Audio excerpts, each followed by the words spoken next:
mudar de parceiro, mas o roteiro ser sempre o mesmo. Você já viu isso acontecer na vida de alguém? Na sua vida isso acontece? Ou seja, você muda um relacionamento, mas o parceiro do novo relacionamento age muito parecido com o parceiro do relacionamento anterior. Acontece isso com você? Acontece isso com alguém que você conhece? Por favor, se esse for o caso, convide essa pessoa para esse estudo dessa noite, onde nós analisaremos sobre uma ótica espírita e psicanalítica. Espírita, mas espírita kardeciana, espírita que se aproxima, espírita no sentido filosófico e científico da coisa. Aliás, às vezes as pessoas perguntam, mas espiritismo de psicanálise, Freud não era ateu? Eu tenho minhas dúvidas se Freud era ateu. Freud era um grande crítico das religiões, né? E eu acho que ele tinha uma certa razão. Mas a mensagem que ele nos traz fala de uma instância que a ciência ainda não conhece, né? É a instância do inconsciente, e para nós espíritas é por aí que o espírito se manifesta, através das nossas instâncias psíquicas. E não por acaso, duas coisas têm uma relação tão próxima uma da outra. Não por acaso, Allan Kardec, na sua obra uma das suas obras mais importantes, é o Editorial, a Revista Espírita, cujo subtítulo é Jornal de Estudos Psicológicos. Por quê? Porque o grande convite, já que a filosofia, antes de Cristo, nos trazia, né, é o conhecimento de si mesmo. Já lá no oráculo de Delfos, né, já vinha, através da pitonisa, uma médium, né, já vinha aquela mensagem da importância do conhecimento de si mesmo. Porque é no conhecimento de nós próprios que nós podemos verdadeiramente mudar as coisas. A gente não consegue mudar o outro. É muito difícil, é quase impossível mudar o outro. Já é difícil mudar a gente, né? Mas isso sim é possível. Então, por isso que nós trazemos aqui todas as quartas-feiras um estudo de base psicanalítica e de base espírita. E essa noite, como dissemos, vamos falar sobre mudar de parceiro, mas o roteiro ser sempre o mesmo. Vamos fazendo aquele convite para que você se inscreva no nosso canal, ative o sininho, curta, comente, compartilhe, faça aquele convite para aquela pessoa que você sabe que precisa ter acesso a essa grande informação, né? Para que a gente possa começar o estudo dessa noite, nós vamos tratar aqui de um trecho de uma obra de Sigmund Freud, que é Além do Princípio do Prazer. É uma obra de 1920, onde ele diz assim: o paciente não recorda coisa alguma do que foi esquecido e reprimido, mas o expressa pela ação. Ele não o reproduz como uma recordação, mas como uma atuação. Ele o repete sem saber naturalmente o que está repetindo, né? Isso é interessantíssimo. E isso se dá em várias áreas da nossa vida. Quase como um desejo de fazer da mesma forma e alcançar um resultado diferente, como se tal fosse possível, né?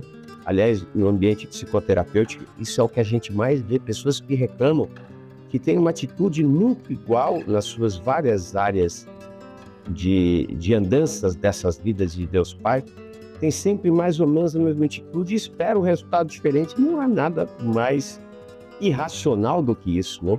Para que a gente possa atingir resultados diferentes, é preciso, ou melhor, é imprescindível que a gente possa fazer diferente, né?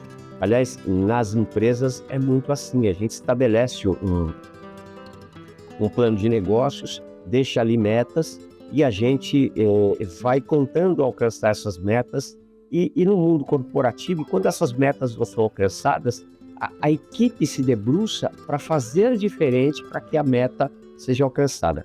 Se funciona nas empresas, se funciona no primeiro setor, por que nós não devemos usar este método em nossas vidas e podermos fazer diferente? Se não está funcionando, é preciso fazer diferente. Então, o que Sigmund Freud está nos trazendo sobre essa questão da repetição, né? Ele nos fala dessa repetição. Daqui a pouco a gente vai dar um exemplo sobre como muitas vezes, um exemplo muito prático de como essa repetição pode estar se dando na sua vida, você que está nos acompanhando. Mas vamos recorrer, falamos aqui, espiritismo e psicanálise, né? Vamos recorrer ao que a doutrina dos espíritos nos ensina. Uma das coisas mais extraordinárias que eu aprendi na doutrina espírita kardeciana, né, é que Deus é um paciente educador. Ele não tem problema nenhum de nos ensinar a mesma coisa até que a gente aprenda, né? Então, a grosso modo, nós vamos repetindo um erro e vai dando errado. E as coisas, quando dão errado, é a lei de Deus, entre aspas, né? É a lei divina, que é muito precisa, né? Dá errado para a gente poder aprender. Bom, nessa obra de Além do Princípio do Prazer, né, o Sigmund Freud nos fala que o paciente não recorda coisa alguma do que foi esquecido e reprimido. Esquecido e reprimido, ou seja, o que se já deu lá na nossa infância, primeira infância, segunda infância, mercê de papai e mamãe, e que foi um conteúdo esquecido, entre aspas, e reprimido, né? E por que, embora nós não sabemos qual conteúdo é esse, a gente tenta repeti-lo a todo tempo. Vamos dar um exemplo aqui, né?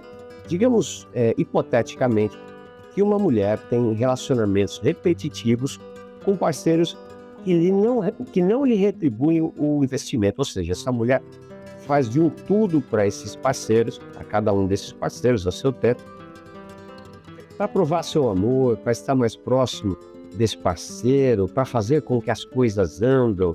Muitas vezes se anula, né? O que não faz nenhum sentido, inclusive se formos ao único mandamento que Jesus nos deixou, né? Amar a Deus sobre todas as coisas e ao próximo como a si mesmo. Então, se você está se anulando por uma relação, por uma outra pessoa, você está infringindo uma lei divina. Então, o amor precisa ser igualitário. A balança tem que estar muito bem mensurada, senão há uma infração à lei divina.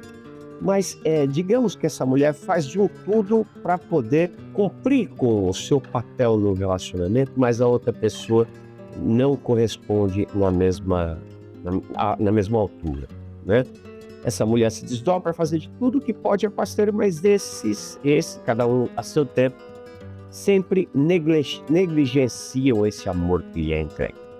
Aí, hipoteticamente, em um setting psicanalítico, ela poderá descobrir que a gênese desse comportamento, ou seja, quando começa a se dar essa disfunção lá atrás, muitas vezes na primeira infância, geralmente na primeira infância, às vezes na segunda infância, mas geralmente na primeira infância, a gênese desse comportamento se dá porque um de seus pais, um dos seus cuidadores, foi negligente em protegê-la e demonstrar amor, cuidado, dar segurança a essa criatura. E ela tenta, nos relacionamentos, ser perfeita para que o parceiro a acolha e proteja. Só que é uma tentativa vã de vencer o trauma original. Vã porque ela escolherá parceiros que não conseguem, mercê de seus próprios traumas, entregar o que ela busca. Parceiros muito parecidos com aqueles pais e aqueles educadores que foram omissos ou faltaram em algo que era muito importante, e às vezes faltaram em um evento específico, né? Criou-se ali um grande trauma. A teoria psicanalítica, ela nos fala de que isso é reprimido, recalcado, né? Ou seja, trata-se de algo que foi tão pesado, entre aspas, que fica armazenado lá nos porões do inconsciente. Mas aqui está uma lei que é muito conhecida por todos nós. Na natureza, nada se cria, nada se perde, tudo se transforma. Ou seja, não foi perdido, está lá latente, dizendo perigo, há algo que não está bom, há algo que está... eu costumo dizer que pode ser um fio desencapado no nosso inconsciente. E aí a gente busca, na repetição, vencer aquilo que se deu lá atrás, como se vencendo o abandono, vencendo a falta de demonstração de amor, de segurança que muitas vezes nossos pais nos legaram, a gente, vencendo isso num novo parceiro, a gente vence o trauma original, né? Isso é muito comum, né? E não dá certo. Não dá certo por quê? Porque a pessoa que nós estamos escolhendo tem um perfil, tem um padrão psicológico, tem uma crença, tem uma forma de agir no mundo muito parecida com aqueles que nos legaram, ou melhor, que negligenciaram esse cuidado, esse carinho, esse abandono. E às vezes as pessoas falam assim: nossa, André, mas a psicanálise, ela sempre culpa os pais. Não, o problema não são o que os pais fazem conosco, o problema é o que nós fazemos com o que os pais nos entregam, né? E aí, não raro, a gente vê dois irmãos, né, que são filhos do mesmo pai, dos mesmos pais, que negligenciaram carinho, segurança, amor aos dois filhos. Mas um faz melhores escolhas e o outro não, né? Aí entra a doutrina dos espíritos, que não está na obra psicanalítica. Não há autores psicanalíticos, pelo menos de expressão eu não os conheço, que incluem neste inconsciente o espírito. É interessante que na década de 90 nós tivemos o projeto Genoma. Até aquele instante a ciência acreditava que só era possível explicar a complexidade do homem perante os outros animais através do número de genes, né? O macaco não dirige carros, não faz universidade, não fala línguas, não administra empresas, não fala para uma live, né? E o ser humano faz isso tudo e muito mais. Portanto, a ciência acreditava que essa superioridade humana era explicada pelo número de genes. E aí vem o projeto Genoma e diz que nós temos um tiquito a mais de genes do que um parasita duodenal, uma lombriga, uma solitária que seja. Ou seja, não é pelo número de genes, é por quê? Pelo espírito, é por aquele, pelo ser que maneja a máquina, né? E a doutrina dos espíritos. E aí, entendendo isso, fica mais fácil a gente entender por que os dois filhos recebem desamor, descuidado, negligência dos seus pais. Um maneja a vida e as escolhas da vida relacional, sentimental de maneira madura e o outro não, de maneira infante, porque somos espíritos diferentes. Cada um de nós somos diferentes, temos crenças diferentes, temos uma bagagem espiritual diferente das outras pessoas, né? Não é possível a gente se comparar a ninguém. É interessantíssimo isso. Às vezes a gente está vendo uma pessoa e a gente pensa, nossa, essa pessoa é muito limitada, né? Eu sou muito superior a essa pessoa. Será? Explico por quê. Ainda que você seja um gênio, né, e esteja à frente de uma pessoa com grandes limitações, no linguajar popular, uma pessoa muito chucra, sem saber, sem cultura, só que você não sabe a idade dessa criatura, a idade espiritual, a idade do espírito. Pode ser que você, que é um gênio, tenha 10 mil anos de experiências encarnatórias e espirituais. E pode ser que esse cara, que você julga um chucro, tenha só 500 anos. E pode ser que quando ele tenha 1000 anos, ele seja muito superior a você. Então, cuidado, a nossa régua de medidas deve ser sempre outra. Mas os nossos pais erram, esse é o ponto. Eles sempre vão errar. Nós erramos enquanto somos filhos, erramos enquanto somos pais, e pronto. Porque somos seres de um planeta de provas e expiações, onde o mal é maior do que o bem. Então nós não podemos usar os descaminhos que se dão na nossa infância como desculpas para permanecer errando. Ou seja, eu fico escolhendo gente que não corresponde ao amor que eu entrego porque meu pai e minha mãe foi negligente comigo. Nós podemos até dizer que essa é uma razão, mas você tem totais condições, principalmente nos tempos atuais, de se estudar, de se autoconhecer, né?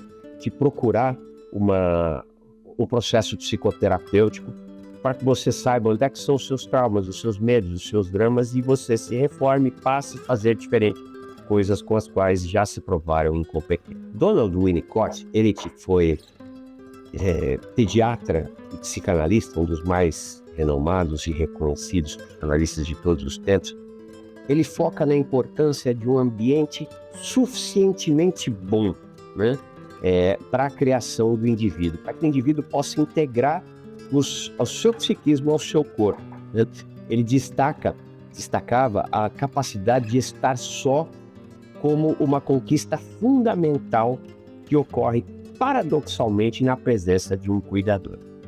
Para Winnicott, o medo do abandono pode ser sentido como o medo do colapso, que, embora já vivido, não foi devidamente experienciado ou representado no psiquismo. O que Winnicott nos traz neste trecho de uma de suas obras? Ele está nos dizendo que o mundo ideal era que todas as crianças pudessem ser educadas em um ambiente suficientemente bom, né? E o ambiente suficientemente bom compreende estar em paz, se sentir seguro estando só, muitas vezes na presença de outra pessoa.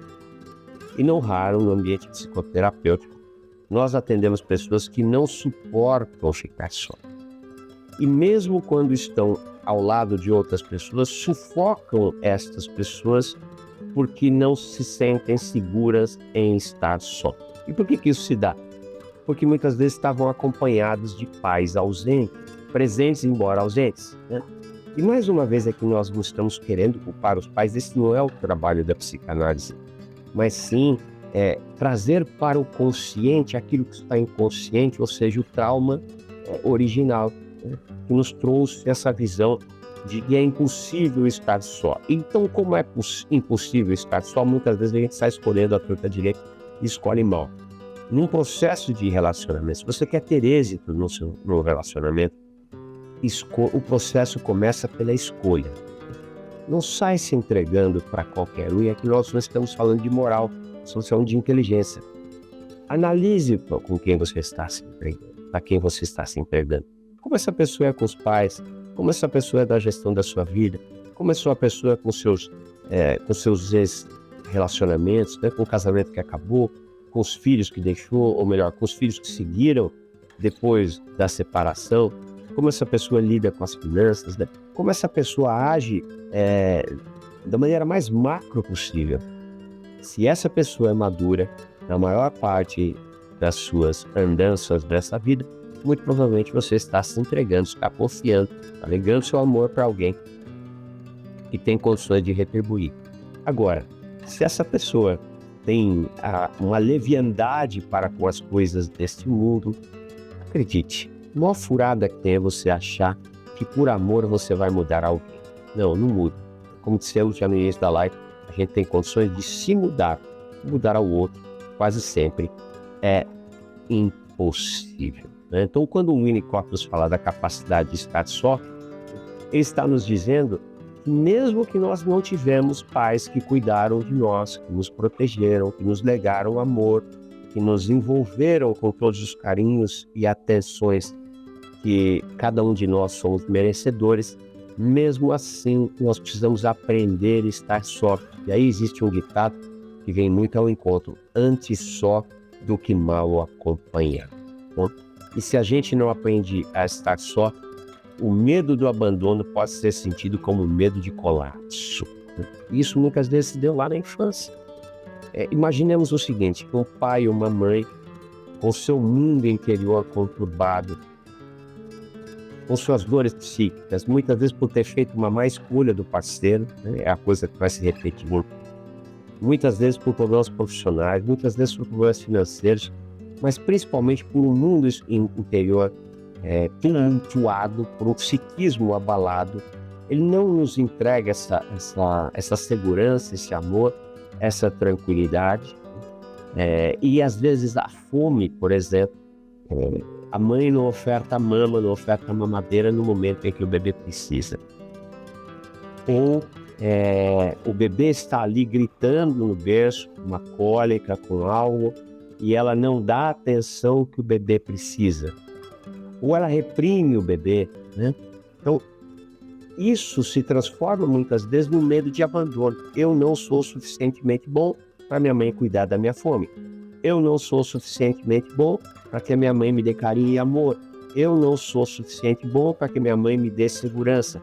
Então, esse medo de abandono, ele se dá de algo que já foi vivido, mas que não foi experienciado pelo psiquismo, não foi representado no psiquismo. E esse é o trabalho que nós fazemos no setting psicoterapêutico. Aliás, deixa eu já te dizer, se você está procurando um bom psicoterapeuta, esse cara está aqui, estou à sua disposição. A gente sempre encontra uma vaga na nossa agenda para poder atender as pessoas que estão necessitando, né? E não venha com essa desculpa de que eu não tenho grana para isso. A gente tem grana para tanta bobagem, né? Muitas vezes a gente não... Como é que a gente não vai ter grana para cuidar do nosso psiquismo? E ainda que o valor do André não entra no meu orçamento, também não é desculpa, porque há aí universidades de psicologia, escolas de psicanálise, ao SUS, aos convênios médicos, que ofertam condições para que a gente possa se conhecer. porque é no autoconhecimento, como dissemos lá no oráculo de Delfos, já se falava disso, é que a gente vai dando conta de fazer diferente para não incorrer nos mesmos erros. Eu deixei aqui o meu site e aí já vou fazendo um convite para que você conheça a nossa obra, O Papado dos Espíritos, as Ordens Ocultas, os Espíritos Nada Santos que Dominam as Religiões, que pode ser adquirido no nosso site. Muito obrigado às pessoas que adquiriram a obra. Já estamos no final da nossa segunda tiragem, o que nos deixa muito felizes. Essa obra é uma grande homenagem ao espiritismo kardeciano, a nosso querido Mestre Jesus, a Paulo de Tarso, a São Sebastião, a Allan Kardec e outros tantos que fizeram grandes trabalhos para a nossa humanidade, para nos tirar da escuridão e projetar luz na nossa caminhada, né? Mas também é uma obra que fala sobre a obsessão coletiva, né? Infelizmente presente em todas as religiões. É muito fácil a gente entender isso. Através das religiões e com o seu conjunto de dogmas, nós conseguimos, ou melhor, aqueles espíritos que não desejam o avanço das sociedades, que não desejam uma melhor justiça social, eles se valem muitas vezes das religiões para poder manter as coisas como estão. Então aqui nessa obra você vai acompanhar desde o êxodo judaico até a descaracterização do espiritismo, né? Passando pela Reforma Protestante e o sequestro da Reforma Protestante na transformação das igrejas-estado e o sequestro do cristianismo por Roma, isso no século IV, através do espírito Constantino. E é uma obra que é escrita em duas frentes, né? A primeira delas é uma frente histórica, né? Fiel aos grandes eventos, desde o êxodo até o sequestro do espiritismo.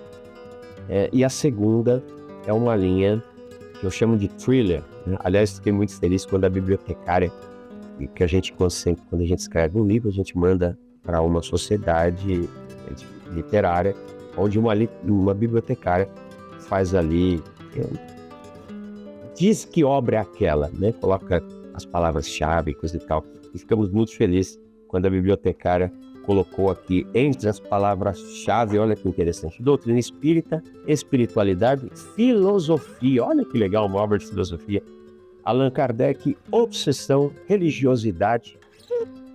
Esses são os temas que são trazidos nessa obra, que é fruto de mais de 12 anos de estudos e tem tudo a ver com o tema da noite, entendeu?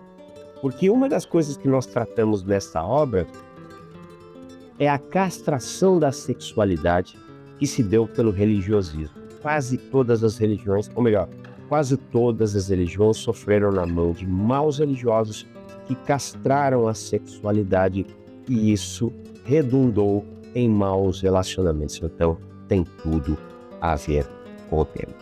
Muito comum a gente fazer mais escolhas, elas serem repetitivas e a gente esperar um roteiro diferente, um final diferente, não vai acontecer. Vai sempre se dar o mesmo final. Então, a importância de nós conhecermos a nossa história, o nosso mundo interior, como é que funciona o nosso inconsciente, isso é fundamental para a gente fazer escolhas diferentes nas nossas vidas, né?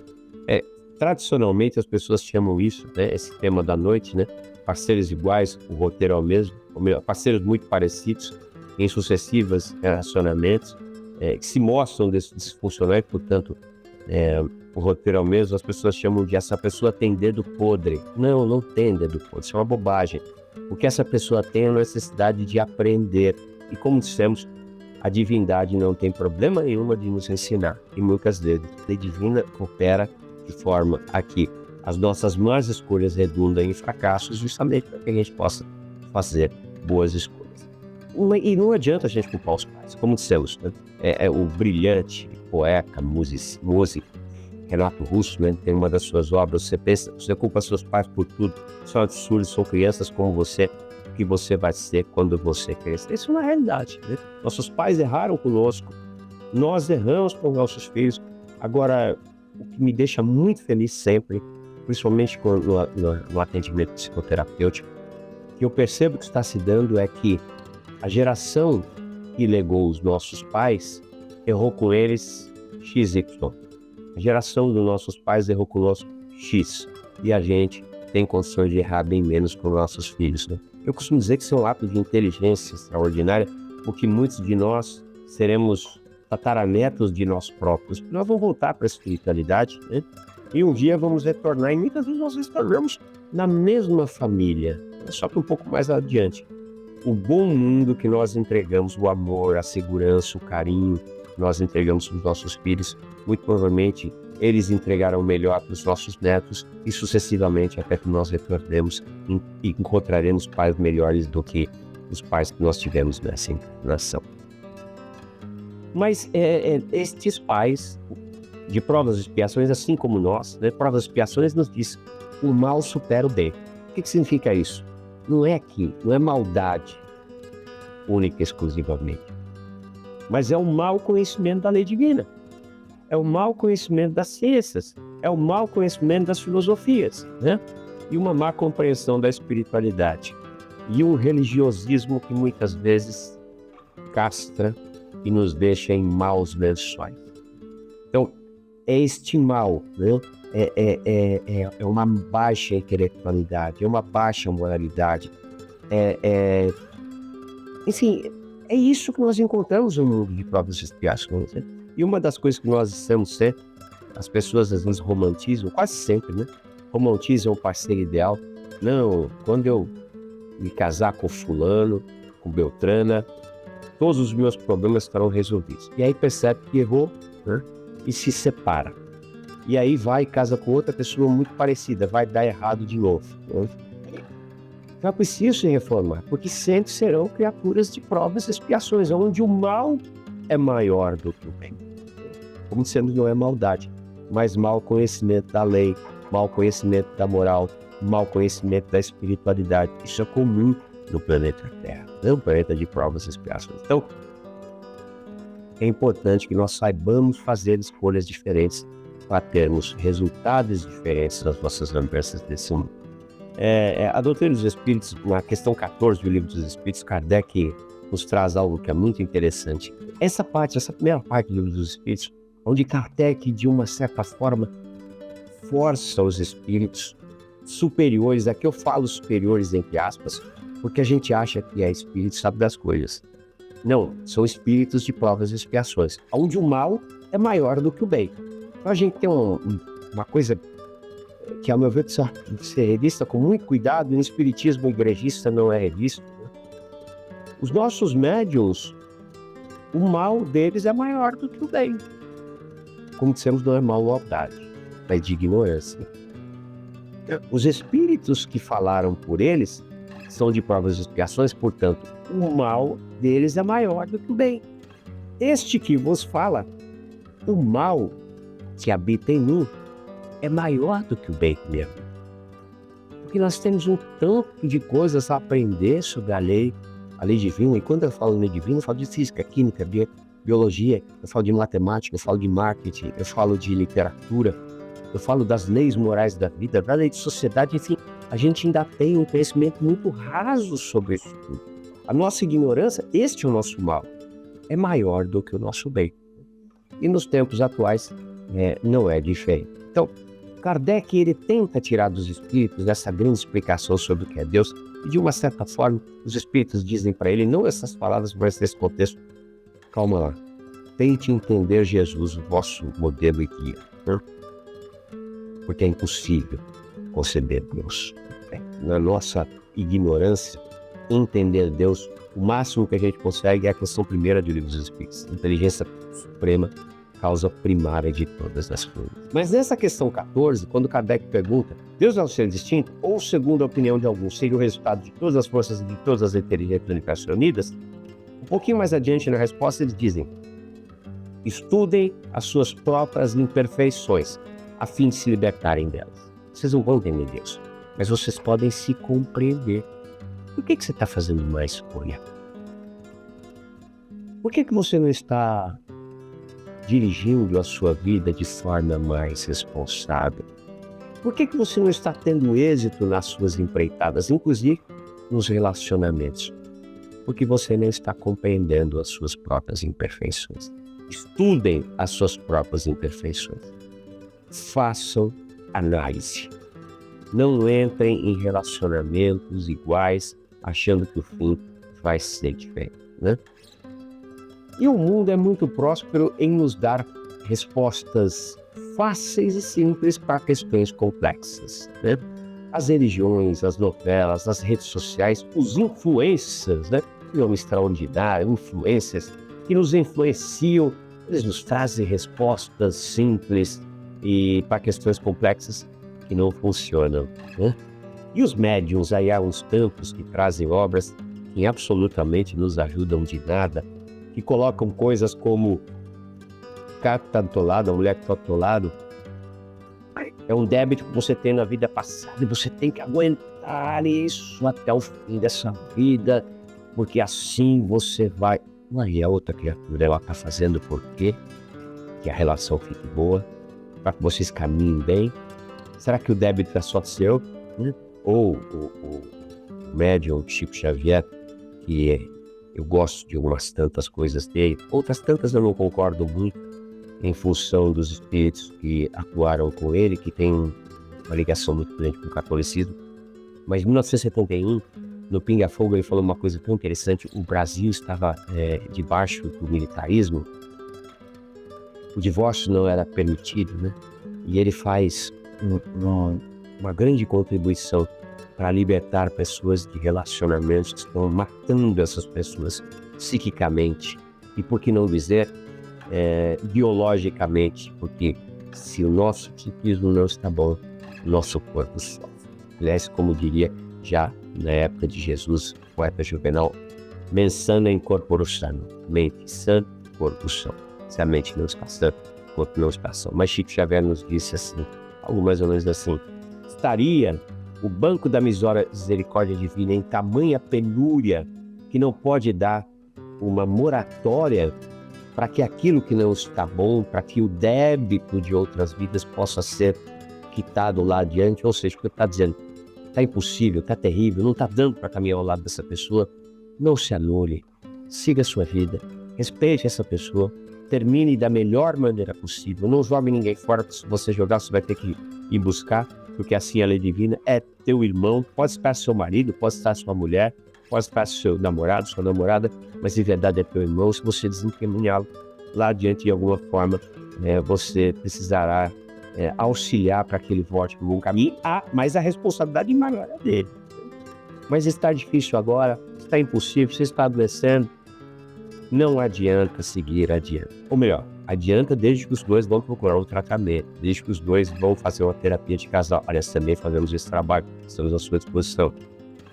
Fazemos de forma física, aqui na Vila Mariana, São Paulo, ou de forma online, para quem está nos acompanhando em todos os espaços desse mundão de Deus Pai. Mas se o parceiro não está afim, ou se existe uma total dissonância, se você errou feio no processo de escolha, não adianta muito seguir adiante. Agora, não se esqueça, você vai deixar uma pessoa de provas e expiações e vai escolher uma outra pessoa de provas e expiações. Toma cuidado para que você não escolha alguém para resolver a sua gênese original e o que teu pai ou tua mãe não fez bem feito lá atrás. Porque muito provavelmente você vai encontrar alguém muito parecido com esse mau caminho do seu pai e da sua mãe, né? Essa má forma de ver a vida e os relacionamentos, e vai dar a mesma coisa, né? Como estávamos dizendo, está cheio de respostas simples para questões complexas, simples e ineficientes, né? A médios aí, se você procurar, coloca na internet, traga o seu amor em 7 dias, né? Vai lá, você vai botar uma grana, vai resolver isso em 7 dias. Será que vai? Ou será que você vai se meter em uma nova enrasca, né? Porque seria muito bom que nós pudéssemos trazer o amor a nós próprios, o amor para com a nossa história, o amor para com essa doutrina extraordinária que é a doutrina espírita, que não é religião, o amor para com o cristianismo, o amor para com o budismo, o amor para com o hinduísmo. Todas essas doutrinas nos trazem bons conhecimentos. Seria muito bom que nós pudéssemos, de fato, aprofundar o nosso conhecimento, mas seguir apóstolo Paulo, né? A lei mata e o espírito vivifica. Nem tudo que estão nessas obras pode ser compreendido ao pé da letra. O mundo é muito complexo, o nosso psiquismo é muito complexo. Não adianta a gente achar que nós resolveremos os nossos problemas complexos com questões simples, né? Vou fazer uma novena aqui, ou uma outra picaretagem, com todo respeito a quem pensa diferente, lei de atração, né? Não resolve os nossos problemas se a gente continuar não olhando para o nosso interior, ainda que a gente vibre, eu vou ganhar $1 milhão, eu vou conhecer um príncipe, uma princesa encantada. Não vai. O cara vai se tornar um sapo, né? Ou uma rã, né? Porque o amor precisa ser primeiro de nós para conosco. Isso só se faz através do autoconhecimento. Eu me lembro um tempo atrás, um rapaz me procurou, estava uma desgraceira, terceiro relacionamento que tinha dado errado, né? E ele me procurou, depressivo, no seu quarto. Bom, ele já começou a anamnese, ou seja, a sessão de avaliação, dizendo assim: olha, uma amiga me orientou o seu trabalho, que o senhor atendeu ela durante um bom tempo e ajudou muito, mas eu não acredito em nada disso. Bom, quase que eu falo pro meu amigo, então não perca seu tempo, nem eu, o meu, né? Mas eu ouvi, né? E como é que você está? Pensamentos suicídios, tristeza, vivendo uma fossa pelo fim do relacionamento, um chute. Tá. Você foi no médico, já que você não acredita em psicoterapia, você foi no médico? Não quero ficar refém de medicamentos. Realmente, não se torne refém dos medicamentos. Os medicamentos são ótimos aliados. Eles ajudam a equilibrar a neuroquímica cerebral, mas eles não resolvem o problema, os nossos problemas. O que resolve os nossos problemas é a coragem de enxergarmos o nosso psiquismo, o nosso mundo interior, compreender como é que o nosso mundo interior está agindo e como é que esse mundo interior faz que nós façamos más escolhas e má gestão da nossa vida, e aí sim fazer diferente, portanto, ter respostas diferentes. Caso contrário, a gente não chega lá. Você vai ficar entregando seu dinheiro, seu tempo, né, a picaretas. Bom, ele, claro, foi embora, nunca mais voltou. Aí, aliás, eu disse para ele: escuta, você não acredita nos medicamentos, mas você tá bem? Não. E parece que não está resolvendo, então, hein? Você não acredita em psicoterapia, mas você está bem? Não. Pois é, então talvez você precise pensar diferente. Foi embora, nunca mais voltou. Provavelmente está procurando. Tem pessoas que falam que tragam o amor em 7 dias, que falam de lei de atração, os influencers das redes digitais, as respostas simples para questões complexas que muitas vezes maus religiosos entregam, as redes sociais, os influencers, né? As novelas, né? Onde tudo é maravilhoso. Não por acaso, eu me lembro quando era garota, as novelas terminavam sempre com todos se casando. Era um festival de casamento. Como isso daria para diante, tudo estaria resolvido. Aliás, os contos de infância foram felizes para sempre. A gente corre até dessa utopia. Ser feliz cada instante. A felicidade a gente vai construindo ela diariamente. E ela sempre é sucedida de desafios, de dores, justamente para que a gente possa aprender a crescer, né? E não tem problema nenhum se a gente não aprende como estamos. Deus nos ensina repetidas vezes, tantas quanto forem necessárias. Ele vai nos ensinando até que a gente tenha coragem de lidar com as nossas dores, com o nosso mundo interior e mudar e fazer diferente. E para terminar o estudo da nossa... Aliás, uma última coisa. A gente fica alegando, né, a solução dos nossos problemas para terceiros, né? Esses picaretas que vendem serviços que não funcionam, né? Muitas vezes médium, pessoal, lei de atração. Tem uma coisa que eu acho muito interessante, né? Que é o pessoal da constelação familiar. Eu acho extraordinária a constelação familiar, mas ela não resolve o problema. Ela mostra onde está o problema. E as pessoas vão para uma constelação familiar achando que vão resolver ali todos os seus dramas. Não. Elas podem, na constelação familiar, ter informações muito importantes e relevantes sobre a sua história, sobre os seus antepassados. Mas elas vão resolver o seu problema mesmo no conhecimento simples. A gente é ótimo para escolher soluções simples para questões complexas. Simples e ineficientes, né? A gente coloca o futuro da sociedade no partido X, no candidato Y, no médium H, na droga X, né? Só que a gente não se dá conta que é a solução dos nossos problemas. Essa é uma má notícia, mas ao mesmo tempo é uma ótima notícia, porque é só conosco. Somos nós que vamos resolver. O outro pode ser um excelente auxiliar. Ele pode estar contigo, ele pode te mostrar muitas das coisas e errar um tanto e mostrar o que não fazer também. Mas é você, a partir desse autoconhecimento, a partir dessa busca pelo seu interior, pelo seu mundo interior, a partir do conhecimento de que mundo é esse que te legaram, qual foi seu pai, sua mãe, que educação que eles te deram, que deseducação, infelizmente, eles te legaram. É a partir disso que você vai mudando a sua história. Bom, vamos agradecendo a todos que nos acompanharam essa noite. O papado dos espíritos, os espíritos nada, as ordens ocultas, os espíritos nada santos que dominam as religiões. Vamos fazendo esse convite para você nos acompanhar. O livro está disponível lá no andremaroco.com.br. Está disponível também para Amazon Kindle na versão digital. Não deixe de adquirir. Muita gente adquiriu e as pessoas estão me trazendo informações muito relevantes sobre o quanto esta obra bateu na cara deles em alguns bons momentos, mas bateu de forma racional, trazendo uma informação extremamente relevante que pode e que fez com que repensassem muito dos conceitos errados que estavam no seu mundo interior. Então, nosso trabalho psicoterapêutico está à sua disposição. Marca lá uma avaliação, entra no site, marca uma avaliação. Doutor, alegria enorme de te conhecer. Se não caminharmos por qualquer motivo que seja, tudo bem também. Mas se caminharmos, eu tenho certeza que eu vou ajudar você a se conhecer. Você vai ver a criatura interessantíssima que você é e vai começar a fazer escolhas diferentes na sua vida. Curta, comente, compartilhe, se inscreva no canal, ative o sininho. Se essa mensagem for boa para você, mande para outras pessoas. E para encerrar, eu vou contar aqui uma história, um conto que eu acho muito interessante. Uma ocasião, em uma determinada região, estava em uma andança um mestre e o seu pupilo, né? O seu noviço, vai por assim dizer, né? O seu aprendiz, melhor dizendo.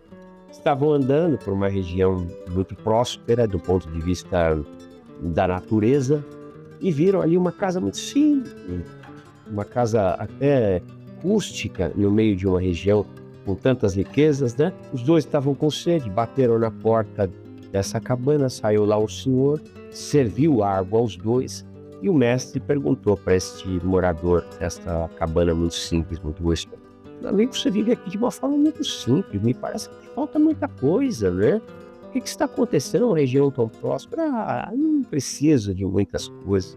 Tem aqui uma vaca que me dá o leite, tem alguns frangos que me dão ovos e alguma proteína. As árvores, algumas aqui são frutíferas, então o rio é aqui perto. Tem tudo o que preciso, não preciso mais que isso, não. Muito bem. Agradeceram o ilustre que lhes serviu a água, seguiram o seu caminho. Se afastaram um pouquinho da casa, o mestre diz ao aprendiz: vá lá, liberte a vaca e os frangos. Mas, mestre, por que isso? Faça o que eu estou dizendo. Liberte a vaca e os frangos. Não me pergunte por que faça. E o aprendiz vai lá, liberta a vaca e os frangos, mas fica muito triste, muito chateado com aquilo que o mestre lhe pediu que fosse feito e se afasta do seu mestre. Passam alguns anos, este aprendiz está perambulando pela mesma região, ainda uma região muito próspera, só que no lugar daquela cabana ele vê uma grande casa, uma suntuosa casa, no meio daquele ambiente tão próspero. Ele ficou muitos anos remoendo aqui, poxa, eu libertei a vaca, os frangos, acabei com a vida do cara, né?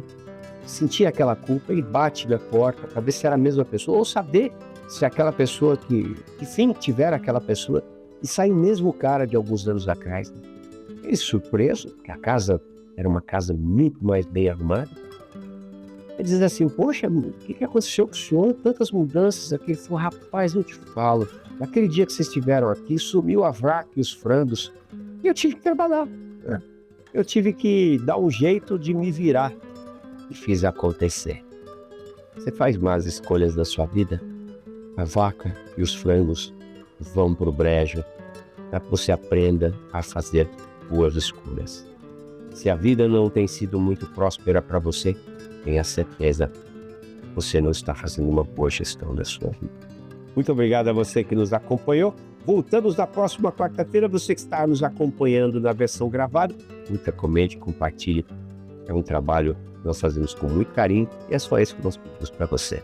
E o Pai dos Espíritos.